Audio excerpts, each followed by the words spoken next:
इस वक्त आप देख रहे हैं वॉइस ऑफ एमपी में आपके साथ हैं। इस वक्त अपडेट की बात करें तो यूक्रेन और रूस के बीच चल रहे महायुद्ध के बीच भारत के कई छात्र यूक्रेन में फंसे हुए हैं।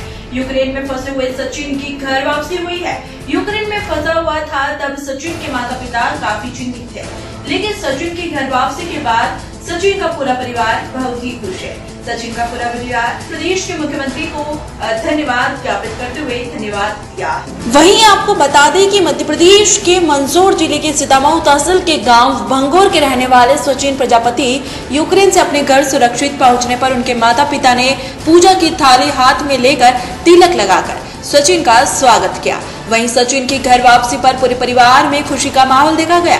सचिन के दादाजी ने देश के प्रधानमंत्री और प्रदेश के मुख्यमंत्री को धन्यवाद दिया है। यूक्रेन की सचिन प्रजापति की वतन वापसी पर गांव के सभी लोग सचिन का स्वागत करने के लिए पहुंचे हैं।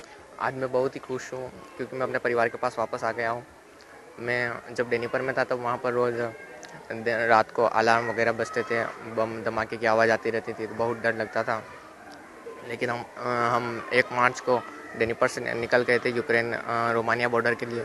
हम 2 मार्च तक पहुंच गए, लेकिन 2 मार्च के बाद हमें वहाँ से कोई फ़्लाइट अवेलेबल नहीं हुई, तो हम 6 मार्च तक रोमानिया में ही रहे। उसके बाद हमें 7 मार्च की फ़्लाइट मिली वहाँ से एयर इंडिया, जिसमें हम दिल्ली तक वापस आए।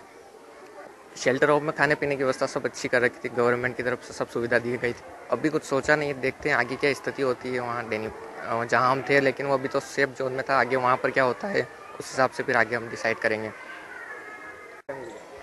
मैं बहुत दुखी हो रहा था और मोदी जी को मेरा प्रणाम है और शिवराज जी को, जो कि हमारी भारत सरकार मजबूत सरकार, जिसने सारे हमारे भारत के बच्चों को यहाँ ला करके भारत में सुरक्षित लाए हैं, उनको आभार व्यक्त करता हूँ। और ईश्वरीय रूप मोदी जी को मेरा आभार व्यक्त करता हूँ।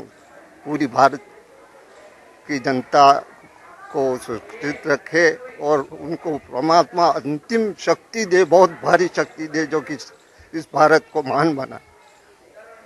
जब मैंने वहाँ पर यूक्रेन में था तो 22 मार्च को मैं इसकी फ़्लाइट बुकिंग कराने गया, तो 22, 23, 24, 25, 26 तक जो है इसकी फ़्लाइट की टिकट सब फुल थी।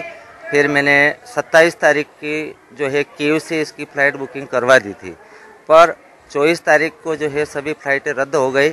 उसके बाद में चिंता में हो गए हम कि आखिर अब क्या होगा।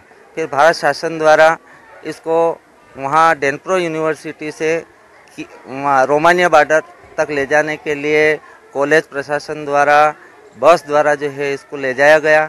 2 मार्च को ये रोमानिया बॉर्डर पर पहुँचा और वहाँ पर 6 मार्च तक कोई फ़्लाइट की व्यवस्था नहीं हो पाई थी।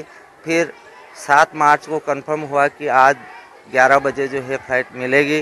वहाँ पर शेल्टर होम में रुका हुआ था, वहाँ पर खाने पीने रहने की बढ़िया व्यवस्था थी।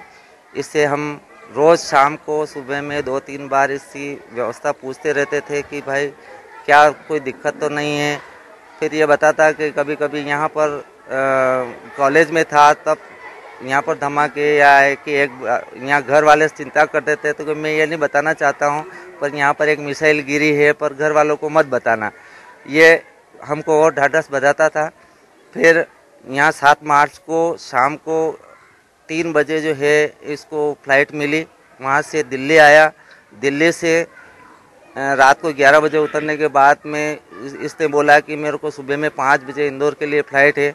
सुबह में 5:30 बजे 8 तारीख को सुबह में 5 बजे जो है इसको फ़्लाइट मिली। इंदौर उतरा 7 बजे और 7 बजे से वहाँ से बस उज्जैन आया और उज्जैन से भविष्य के लिए मुझे बहुत चिंता है, पर मैं माननीय हमारे देश के यशस्वी प्रधानमंत्री श्री नरेंद्र मोदी जी और हमारे प्रदेश के मुख्यमंत्री महोदय और शिक्षा विभाग के माननीय कैबिनेट मंत्री सभी से कि आज हमारे देश के कम से कम 20,000 बच्चे जो जिनका भविष्य कोई 5वें साल में था, कोई 3रे साल में था, शासन इसके लिए कोई न कोई अवश्य योजना बनाएगी जिससे इनको इंडिया में ही इनकी जो आगे की MBBS की पढ़ाई पूरी हो सके। तो यह जानकारी हमें हमारे रिपोर्टर मंदसौर से गणेश शंकर ठाकर बता रहे थे। लगातार जानकारी के लिए बने रहे के साथ। जय हिंद, जय भारत।